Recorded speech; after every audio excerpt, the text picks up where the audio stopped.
네, 반갑습니다. 네. 오셨네요. 소박하죠, 여기? 예. 너무 소박하네. 돈 안 달라 하죠? 제 성격이 그렇습니다. 절을 가보면 그 스님의 성격을 알 수 있어요. 그러실 겁니다. 조만간에 망할 거라고. 조금 이제 신비스럽게, 조금 약간 거품을 이렇게 딱 이렇게 해야 되는데, 저는 그거를 잘 못하겠더라고요. 여담이고, 오늘 108 참여문 읽으시면서 부처님 명호를 읊었는데, 어느 부처님이 와 닿으세요? 그 중에 자기가 딱 눈에 띄는 부처님이 있습니다. 지금까지는 그냥 무의식적으로 하셨을지 모르지만, 앞으로 108 참여할 때, 한번 보세요. 어느 부처님이 와 닿는가. 유난히 클로즈업 돼서 오시는 부처님이 계세요. 저는 법계 장신 아미타불 부처님을 참 좋아합니다. 그게 마지막 종합이죠. 마지막 결론이에요. 그 법계는 이 세계거든요. 이 세계에 몸을 감추고 있다는 거죠. 아미타불이. 결국 아미타불은 나를 보호해주고 지켜주고, 그런데 내가 그 존재를 모르니까, 그걸 믿지 못하니까 내가 좌절하는 겁니다. 힘들고 슬프고 그런 건 괜찮아요. 힘들고 슬픈 거는 인간의 중생의 특징이기 때문에 힘들고 슬픈 거는 괜찮은데, 그 다음이 문제입니다. 이런 말이 있습니다. 이대로 그대로. 뭐 영화배우 이름도 아니고, 이대로. 난 이대로 하겠습니다. 근데 이대로 하면은 내 생각을 하는 건데, 맞는지 틀린지 몰라요. 그때 법계장신 아미타불 기도를 좀 하면은 그대로 해라 그랬습니다. 아미타불이 그대로 하라는 거죠. 근데 이대로는 내 자아의 입장에서 하는 거고, 그대로는 아미타불이 하시는 거예요. 그러니까 내용이 틀립니다. 같을 수도 있어요. 근데 대개 인간은 자아를 내세웁니다. 내가 하면 안 되는 걸 하려고 고집을 부려요. 그때 기도하면은 그렇게 하면 안 돼. 그대로 해라 하거든요. 그때는 자아를 없애야 됩니다. 자아 때문에 질투하고, 자아 때문에 열등감이 생기고, 자아 때문에 화가 나고 그러거든요. 근데 그때 자아를 없앨 때는 결국은 아미타불이 이거를 내려주셨다는 거죠. 그러니까 숙제란 말이 그거거든요. 그때 그대로 해라 할 때 그대로가 보이는 거예요. 근데 우리는 안 되잖아요. 남의 말 안 듣잖아요. 또 내가 이렇게 해야 되는데, 저렇게도 해야 되는데, 내 고집을 하거든요. 그거를 내가 조절할 수 있어야만 수행을 한 사람이에요. 조절하지 못하니까 항상 하고 나서 후회하죠. 근데 그것도 사실은 후회가 아닙니다. 아미타불 부처님이 날 지켜주시는 거지. 그래, 너한테는 필요했기 때문에 그렇다. 그때 이제 아미타불의 존재를 믿게 되는 겁니다. 어느 것도 다 필요하지 않은 게 없어요. 요즘에. 느껴보면 그랬습니다. 천수천은 관세음 보살이 있어요. 1000개의 눈이 있고 1000개의 손이 있습니다. 근데 재밌는 얘기가 있습니다. 그 1000개의 손 가지고 나를 때릴 때 어느 손으로 나를 때릴까? 다 때릴까? 1000개의 손으로. 내가 자아가 있으면 불안하거든요. 그때 천수천은 관세음 보살이 때리거든요. 대부분 그러잖아요. 절에 오면 무섭다. 사천왕 들어갈 때 무섭다 그러잖아요. 죄를 많이 지어서 그렇습니다. 죄악감이 있어 그렇습니다. 그러면 부처님이 날 때리는 것 같고 관세음 보살이 날 때리는 것 같거든요. 그 1000개의 손 가지고 나를 때린다 하면은 어느 손으로 때릴까요? 아마 저도 그렇지만 많이 맞으실 거예요. 그죠? 근데 천수천은 관세음 보살은 손 하나 갖고 때립니다. 어느 손인지 몰라요.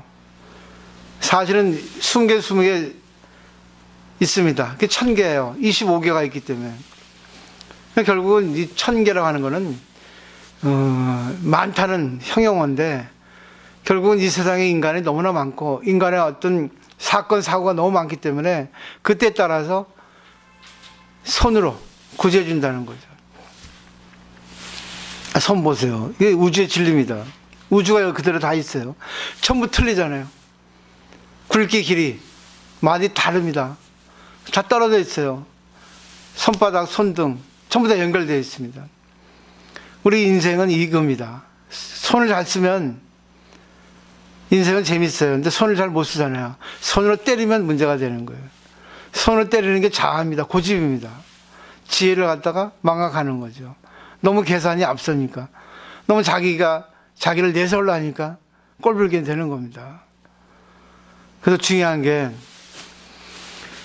항상 천수하는 관세음보살은 이렇게 있어요. 그리고 11만 관세음보살들 있죠. 저는 이런 모습을 좋아합니다.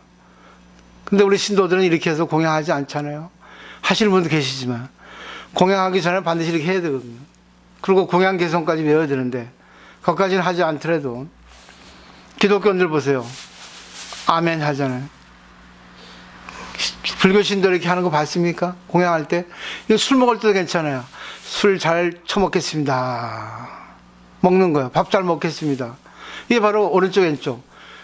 좋아합니다.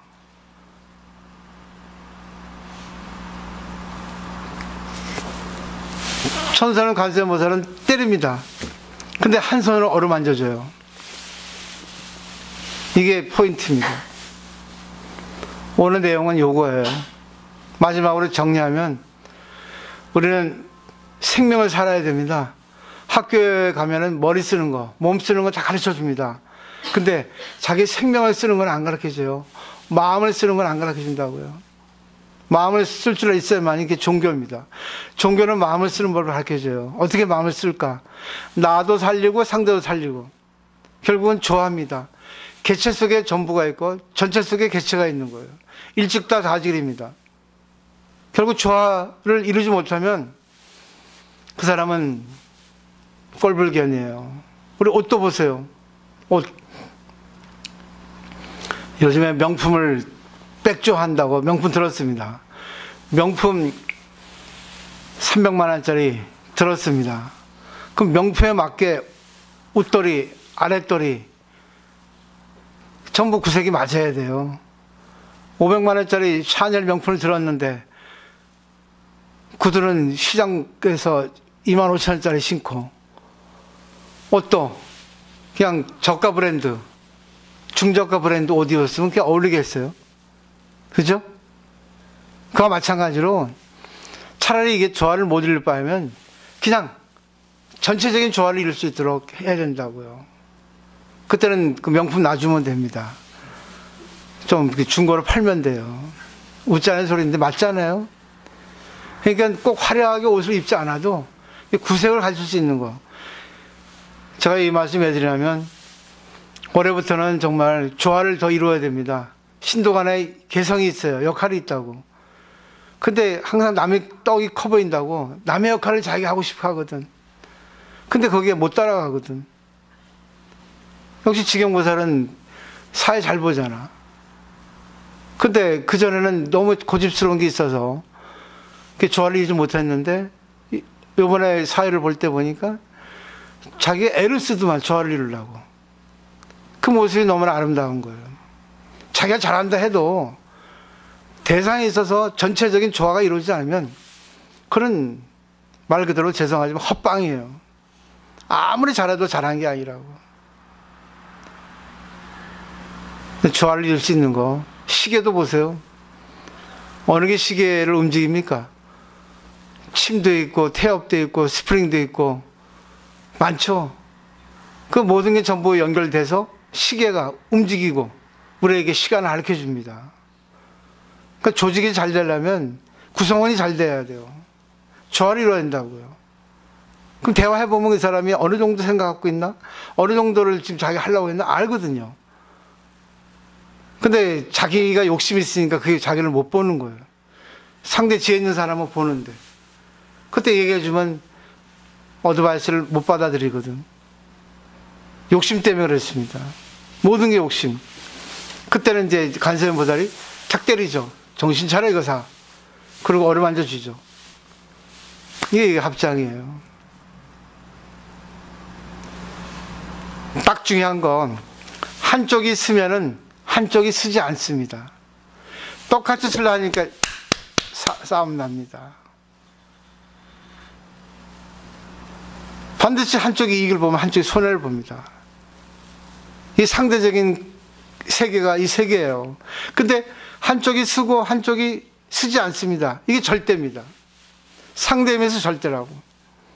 이 이치를 알아야 되거든. 내가 망할 때는 망해야 돼. 내가 손해볼 때 손해야 돼. 그럼 감사히 손해보겠습니다. 당신 이익 보세요. 그럼 덕을 베풀었잖아. 세계는 손해라 하지만 불교에서는 보시입니다. 당신을 위해서 나는 오늘 보시했습니다. 이렇게 할 수 있겠어요?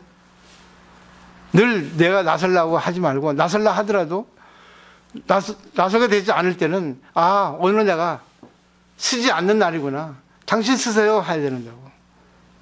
이거를 못한단 말이에요. 이거를. 이 사람 인자를 보여요.